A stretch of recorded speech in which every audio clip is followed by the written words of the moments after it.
Welcome to another exciting episode of the Shifting Schools podcast. Today, the tables turn and I become the interviewee.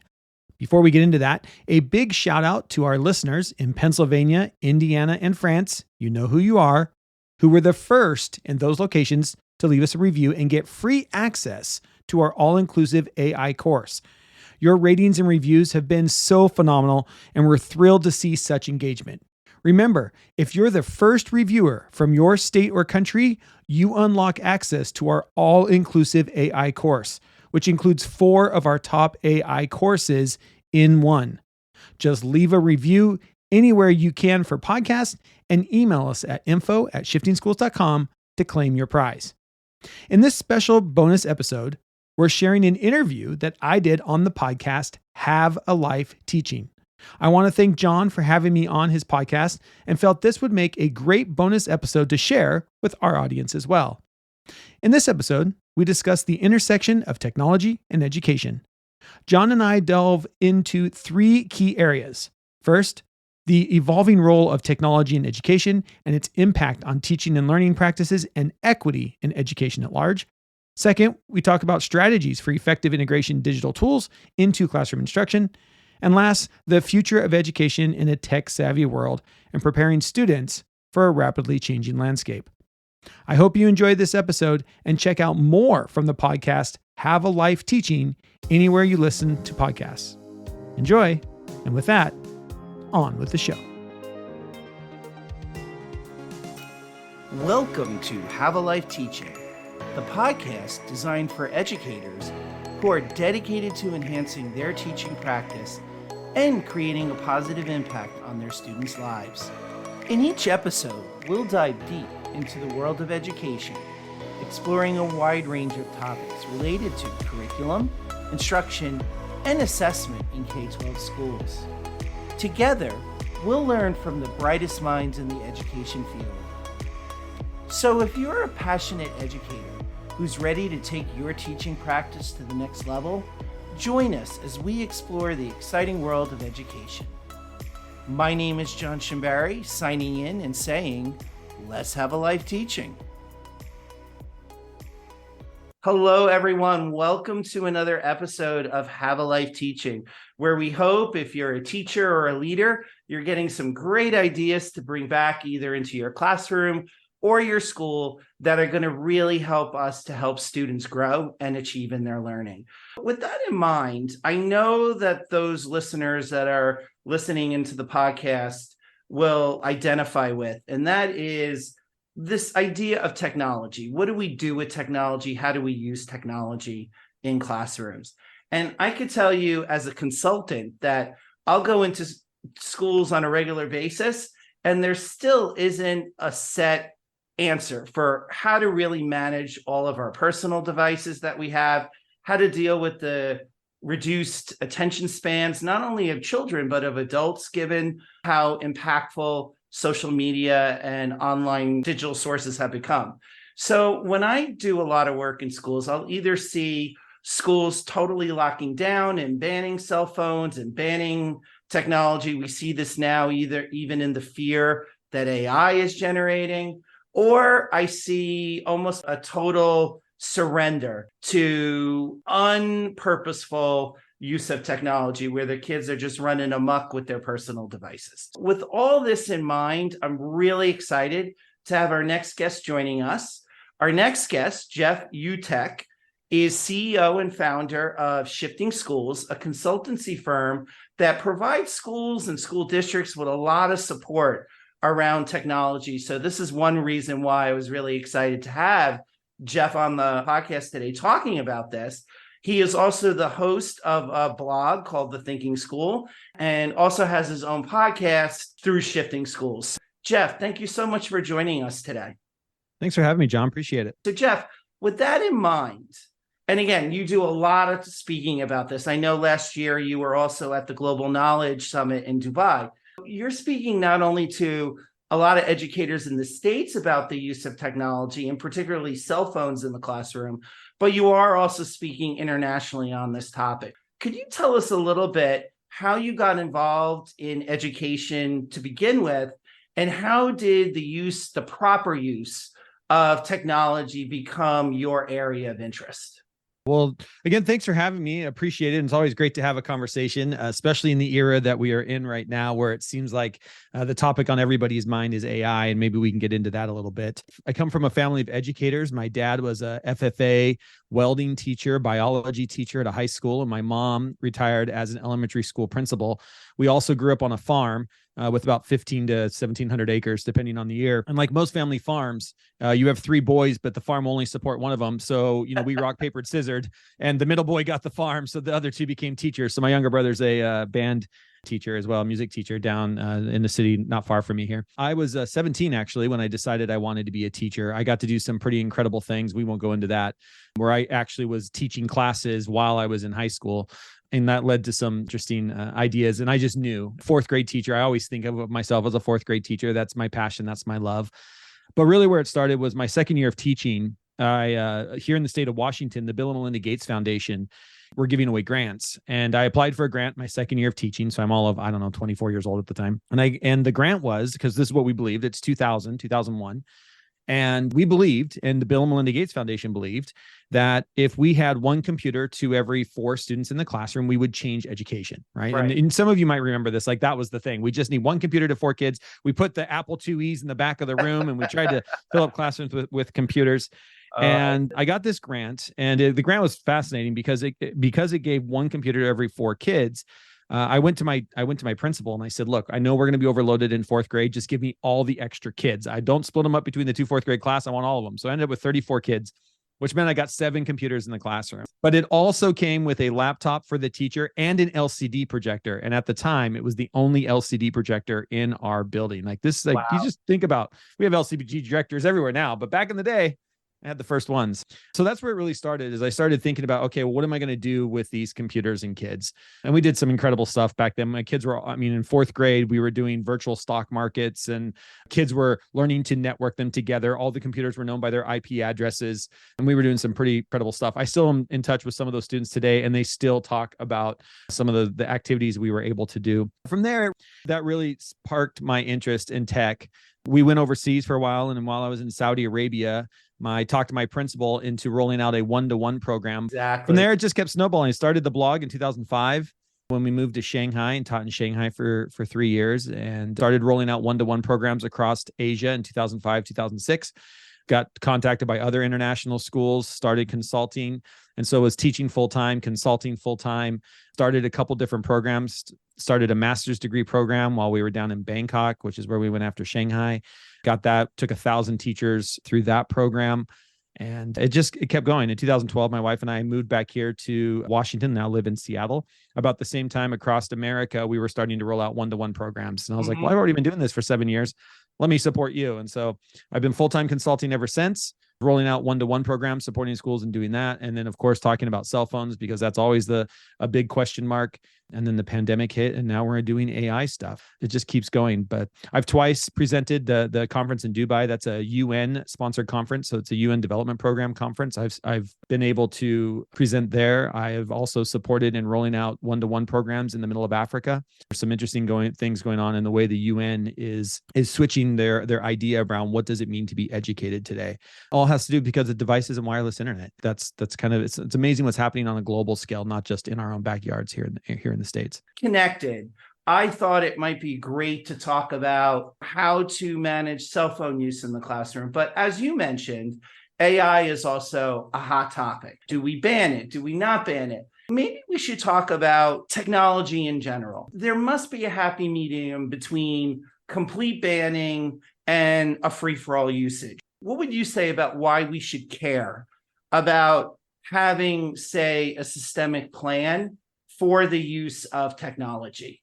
It's a great question. And I think the number one thing that I always lean on, and anybody who's been to any of my trainings has probably heard this way too many times, because it's the lens that I use everything that we do in schools through, which is our goal in education, our job, the reason why we got into being educators is to prepare students for their future and not our past.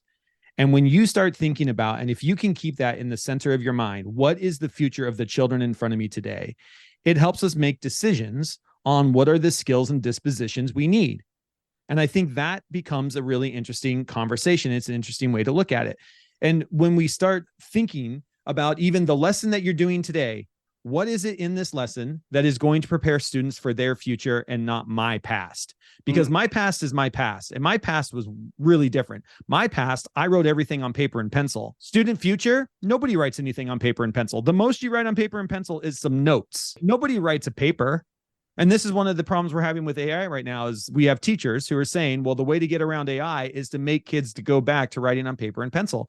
And I can't find, if our goal is to prepare students for their future, I cannot find anybody in any industry that we are preparing students for who are saying, because of AI, you know what we're going to do? Make everybody write their reports on paper and pencil. I can't find it. Now, maybe I'm not looking in the right place. And I'd love it if anybody wants to email me, Jeff at Shifting Schools, and say, yeah, here's an industry where they're now making people write reports on paper and pencil because of AI. I would love to hear about it. But what we have to understand is the future is going to be technology. And it always has been, and it always will be. I mean, whether it was, we had to, at one point, we had to move from writing on slate to writing in pencil, from pencil to pen. And so we just need to, if we keep that as our focus, what is the future? How am I preparing students for their future, not my past? Then we can look at technology through a lens of, we should not be blocking AI.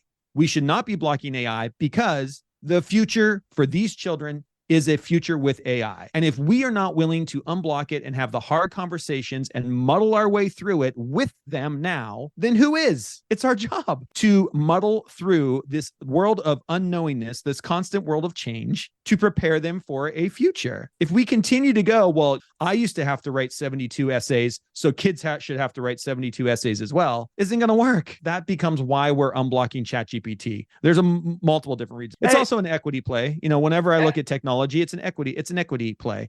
I need every kid to have equitable access to the world's knowledge. And I need every kid to have equitable access to AI. I worked with 26 school districts across the state of Washington. Every one of those school districts has AI open to their students. Every one of those districts is now teaching students how to apply to university with AI, apply for scholarships with AI, how to set up a resume with AI, how to do AI prompt engineering. Because do you know what the number one skill is that companies are now looking for? AI prompt engineering. See, my kids in my backyard are all being educated on how to use this. Are your kids? I hope so, because that would be equitable. But if your district deciding to block technology because you don't understand it because of your past, that becomes an issue. And now we create an inequitable world, especially with tech. Yeah. We had the pandemic. It took the pandemic to throw an inequity in our face. And that inequity was not every child across America or the world had access to the internet. And depending on what state you were in, you ended up here in the state of Washington. We taught at home for a year and a half. And it was an inequity in our state. And you know what? We gave every kid a laptop. Every kid has a laptop now in our state to learn. So we found an inequity and we overcame it. That's what we do in education. The last thing I want to do is create another inequity by saying, oh, this school district is going to teach their kids AI. That school district isn't going to teach their kids AI. This school district is teaching their kids how to handle social media influencers and understanding how social media works, so that they understand how to get out of their phones and do the work we need them to do. This district over here is banning cell phones. Therefore, we're not having the conversations of what's going on in social media. We wonder why kids' depression is an all-time high. Anxiety is at an all-time high because nobody's having the conversation with the kids. I like the tie-in you make to one of the reasons why our kids might be struggling with mental health issues, as well as just coming off of the pandemic, and how really utilizing technology and understanding technology can hopefully mitigate the negative effects of social media. But also, too, to your point about AI and it really preparing students for the future, whether it's AI, whether it's cell phone usage, I think the common trend there, or the commonality there, is definitely how do we really help students understand these technologies? Because they are going to be a part of their lives moving forward. And in fact, they're going to see changes to technology exponentially. Even if the technology itself changes, how do we prepare students for a world where there will always be technological change at a pace that society has never actually had before? Even ChatGPT, if we look at that, what are they, on the fourth, fifth generation of that already? Yeah. With all that in mind, Jeff, so you say that, and I agree with you, that we need to be preparing our students for their future, not our past. But given that we are of this older generation, how do we prepare students who are fully digital when we ourselves are not necessarily digital natives? What should we as educators be doing in our classrooms? How do we actually harness the power of these tools while mitigating some of the cons? Let's start with what we know about this generation. And I think you hit on something here is that depending on what generation you are, that's my second passion, is understanding generations, because I think it's something that we don't pay enough attention to in education.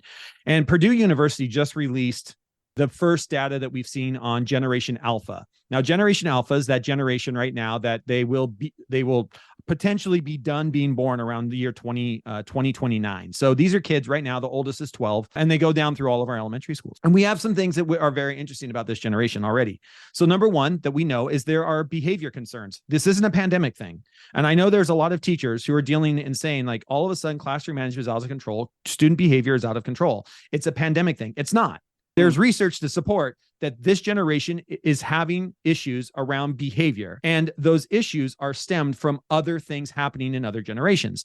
What Purdue University just released shows that some of the things that are causing this are we have here, and then we'll just use America because we live here in America and that's where we've got most of our data from. But here in America, we are waiting longer and longer to have children. We are now seeing that most families are waiting until their mid-30s to start having children because you want to be financially stable, and it's taking longer and longer to be financially stable, which is putting a larger gap between parents and students, right? Parents and their children. That gap is widening. When that gap widens, parents have different expectations for their children. And so children are under a different pressure than probably you or I were as a kid growing up.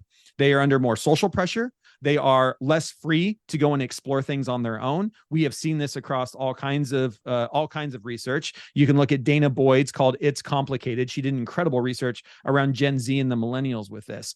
But we have a generation who's having all these kinds of behavioral concerns. So there's a behavioral side to this. It well documented, researched, because these kids do not know how to go out. They have not gone out. They have not played with friends in their neighborhood. They don't know how to play hot lava and play with other kids and come up with the rules on the fly of how to do that. They've never negotiated that, and then they end up in our schools.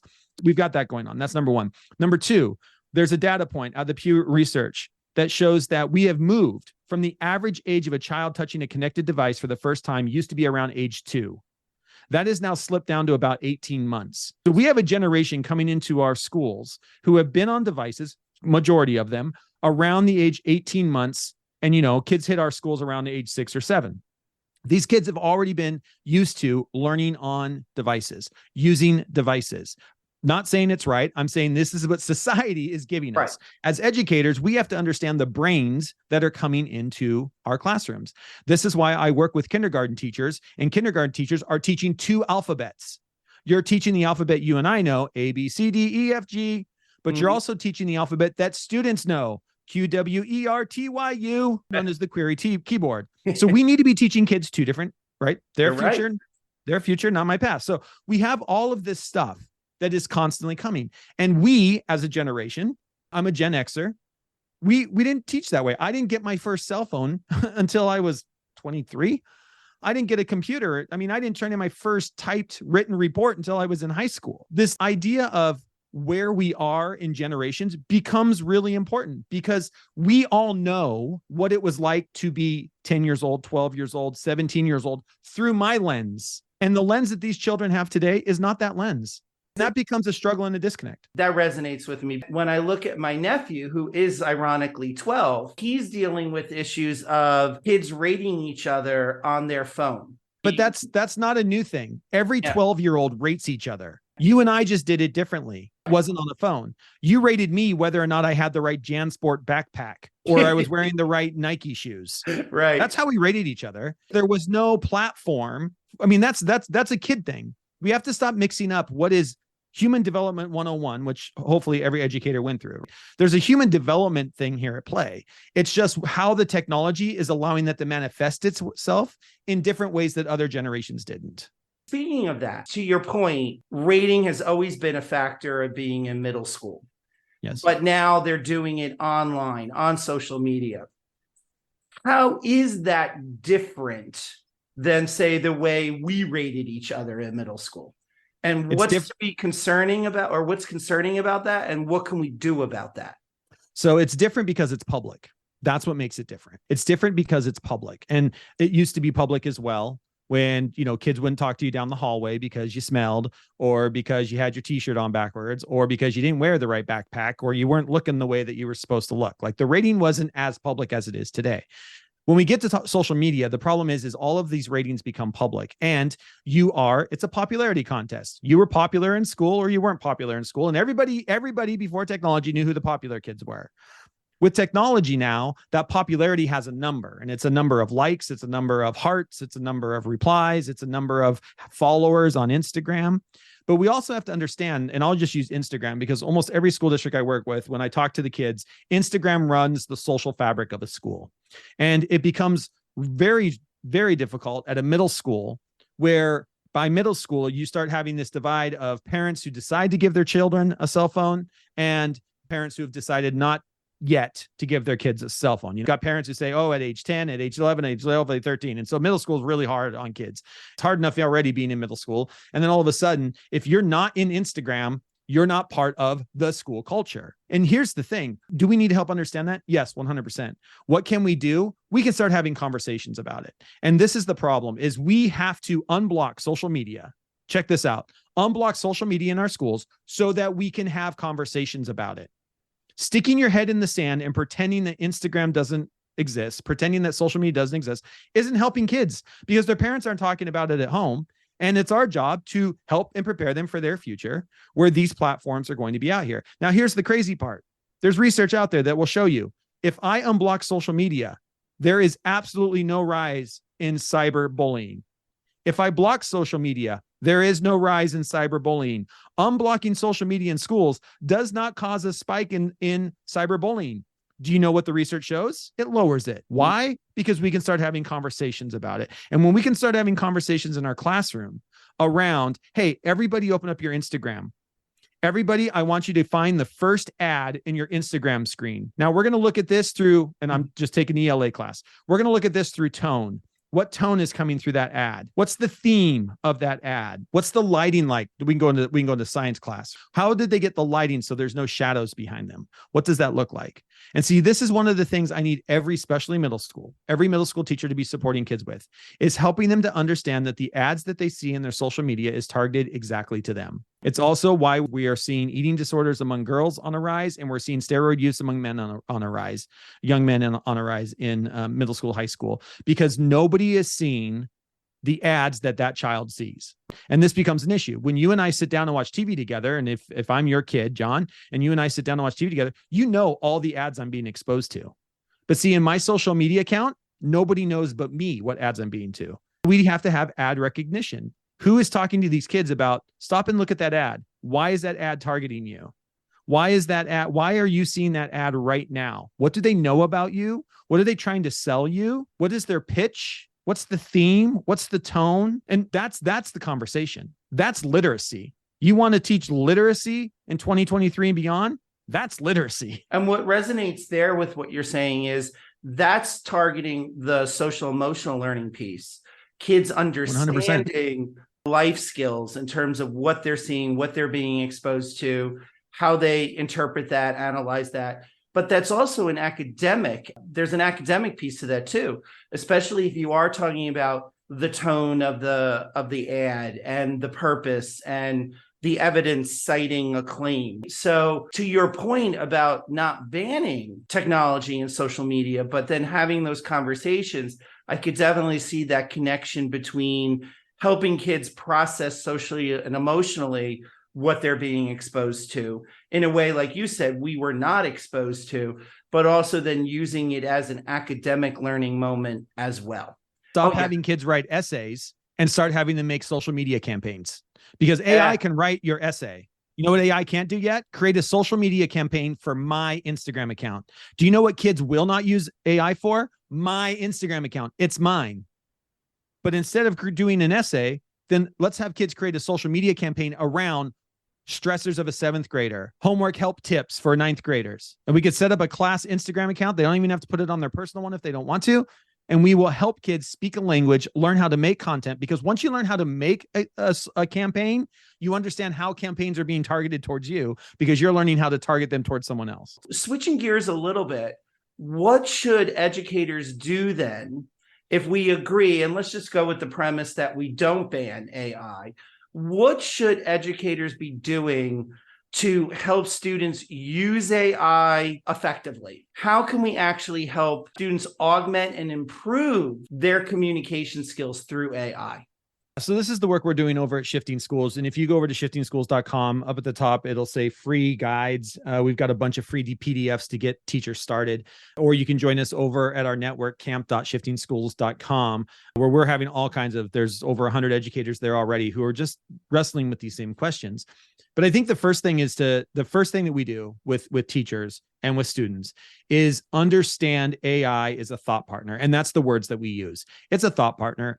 And we've taken kids through this. You can even have kids. One of the things, middle school, high school, I might have it do is I will give it a prompt. If I'm a teacher, I'll give it the essay prompt and ask ChatGPT to write a 5-paragraph essay on whatever the topic is, print it off, and have the students take what ChatGPT wrote and actually look at the rubric that the kids are going to be scored on. The majority of the time, it writes it at about a C level. That's about as good as it gets. Now, at middle school, maybe a little bit higher. By high school, a C level. By university, don't even try, right? There's no way you can copy and paste this over. So that's number one. It's just, let's dig into it. And we call it starting your curiosity machine. My favorite thing is when teachers go to students and say, hey, we're just going to start playing. Open up ChatGPT, open up an AI, and just see what it can do. Don't be afraid of it. See what it can do. See what it can create, what it can't create, where its limitations. Because once we know where the limitations are, then we know how far we can trust it. The second thing is to have kids look at the bias and how it can just make stuff up. They call them hallucinations. I call it lying. Kids understand lying more than they understand hallucinations. But I like to show kids that there is bias in its results. The easiest way, if anybody's doing this, the easiest way to get it to show its bias is to ask for a list. And when you ask for a list, it starts to make assumptions about things. So the easiest way, the one that I do with teachers, is I will say, give me a list of 5 must-read books for a high school teacher. And what happens is it'll give you a list and you can look at it through a critical lens. The first thing we look at is, what is the ethnicity of all the authors? How many male authors to female authors do you get? Look at the titles of the books it represents. And then you have to understand that this thing is pre-trained on an internet that was already biased. And so it'll tell you it's not biased, but it doesn't know that it was trained on the internet. That is a biased set of data. And one of the biases is when you say, give me a list for a high school teacher, it is assuming a gender of a high school teacher, and it is assuming male. So what you have to say then is, give me a list for a female high school teacher, and it will say, well, I don't recommend books based on gender. However, here are 5 books for a female high school, and it's a completely different list, all written by women, and most of them are talking about how women need to be more confident in the workplace, which is another biased list. Now, if you say, give me a list of books for an elementary school teacher, guess what gender, John? It assumes female. And so you get a set of books, and you can do this with kids. I did this with a set of students who are seniors last year. What are 5 must-read books for high school seniors to have read before they graduate from school? And we started dissecting it. What is it assuming of a high school senior? And the crazy part is I was in a class of 90, I don't know, there was 30 kids in the class, 28 kids in the class, all of them Hispanic. And we could not get it to give us one Hispanic author. And the kids sat there and they started getting frustrated and they started getting upset. And they're like, why won't it give me, even when I say I am a Hispanic high school kid, what are books I should read before I graduate? It's not even coming up with it. And they started getting upset. And that's what I want. I need to show kids what is the limitation of the tool so we know where not to trust it. And what I love is you have a generation of kids, middle school, high school, Gen Z, and Gen Alpha in our elementary school, who are very DEIJ focused. Diversity, equity, inclusion. You've already talked with my colleague, Trisha. This is where she sits. Diversity, equity, and inclusion. This generation, they will live and die on that mountain of diversity, equity, and inclusion. And when you show them that something isn't equitable, when something isn't giving them a diverse result, they get really upset. And I love it because now we can have conversations around trust. We can have conversations about why you have to be careful about how you prompt these things. Because if you are not crafting your prompt the right way, you are going to be introducing bias into the result you're going to get. And those are conversations we get started with. From there, we can talk about, okay, well, how do we actually leverage this as a thought partner as part of the writing process moving forward? And it shifts our assessment. And this is another part of it. And one of the things I love that this AI moment's here, because we were already moving here in education. And I just love the pandemic made us take about a 5 or 6 year leap forward. And then AI is on its heels and we're making another massive jump. One of the problems is, and one of the things I think we're struggling with in education is that for better or for worse, we decided that writing was the way that kids should be able to show knowledge. So if you could write well, you could tell me that you understand a concept around, pick whatever subject and whatever concept. We made kids write about it. And writing was a way I could assess knowledge. The problem is, and again, we were already heading this way, there are a lot of different ways to assess knowledge other than writing.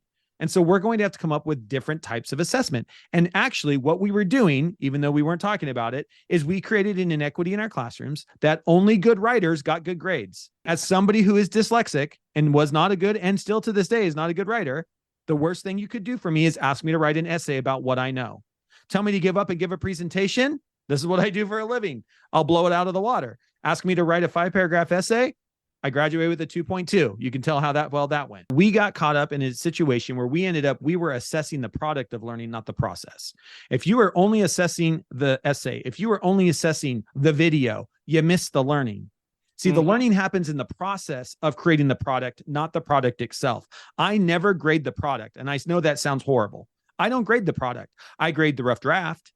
I grade the critical thinking. I grade the edits that students give each other. I grade the prompt that students give to AI to get the essay. I can look at a prompt that a kid gives, and I can tell you whether or not they understand the concept, if they have the knowledge needed to have it produce the essay that is going to come out the other end. I don't care about the essay. I need to know, do you have the knowledge? And I can find that in the process of learning, not the product. Jeff, where can people find you, learn more about your work? I know you talked about Shifting Schools. I'll clearly put that link on the show notes. Anywhere else, or any articles or any other podcasts you've done, or you said you speak a lot. I know you speak a lot. Any talks you want to refer folks to? You can find everything over at jeffutecht.com. That's probably the other one. At jeffutecht.com, you can see all of the presentations that I've given or presentations I have coming up. I have over there also LinkedIn is an incomplete list of talks that I have given. So if you go to YouTube and you type in Jeff Utecht, it's linked over on jeffutecht.com. You will find a playlist of all the talks, including one of the talks that I gave during the pandemic to the UN-sponsored conference, talking about Wikipedia, actually, on how that is the one website I think every kid everywhere in the world needs to know how to use. So that's probably at jeffutecht.com, shiftingschools.com. You can find our podcast, Shifting Schools, anywhere that podcasts are downloaded. We do a bunch of mini series. Right now, we're in a mini series on SEL. We just got done doing a mini series on esports in education. That's what I do with my co-host Trisha Friedman, who you already had on the podcast as well. So those are probably the two places: jeffutecht.com, shiftingschools.com. Of course, you can find everywhere on social media and anywhere else. But those are probably the two websites to go to and learn. And the Shifting Schools website's got so many resources. I really highly recommend headed over there. The newsletter that Trisha puts out every week comes with a free resource that is we call them ready to roll resources. You can take them and plop them right down into your school. A lot of them are SEL focused because that's Trisha's big focus. And a lot of them are around SEL and digital and media literacy because that's my focus. And so the two of us work together on creating resources. So shiftingschools.com and Shifting Schools podcast, anywhere you can find your podcasts are two great ways to connect with us. Thank you so much, Jeff, for your time today. This was very informative. Thank you. Thanks, John. Thank you for listening today. I hope you got some great tips that you can bring back into your teaching. Remember, have a life teaching without sacrificing your own. Also, don't forget to subscribe and be well.